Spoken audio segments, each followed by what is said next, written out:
Mes chers compatriotes de l'Hexagone, des Outre-mer et de l'étranger, je m'adresse à vous ce soir alors que nous continuons à nous battre contre le virus avec détermination et que tout est fait pour que la relance économique et sociale soit la plus forte possible dans notre pays, parce qu'à quelques milliers de kilomètres d'ici, un tournant historique est à l'œuvre, en Afghanistan, loin de nos frontières, mais avec des conséquences majeures pour l'ensemble de la communauté internationale, pour l'Europe et pour la France. Après une guerre de 20 années, après la décision de retrait des troupes américaines prise successivement par le président Trump et le président Biden, Kaboul,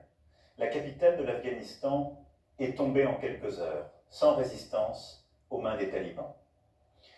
L'intervention américaine et internationale a commencé il y a exactement 20 ans, après les attentats du 11 septembre 2001 et le refus du régime taliban de l'époque en Afghanistan de livrer Ben Laden, l'organisateur de ces attentats. Notre pays a été, pendant 13 années, engagé militairement en Afghanistan de 2001 à 2014. Le président Chirac, dès octobre 2001, a décidé la participation de la France à l'action internationale, par solidarité avec nos amis et alliés américains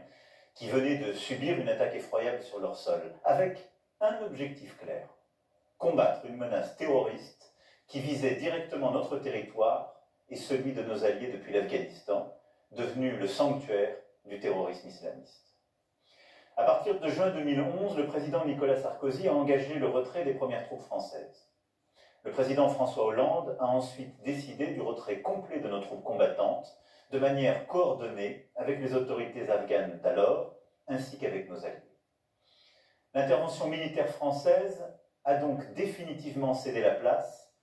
le 31 décembre 2014, à l'action civile que nous avons continué de mener à bien auprès du peuple afghan, avec lequel nos liens d'amitié sont anciens et profonds.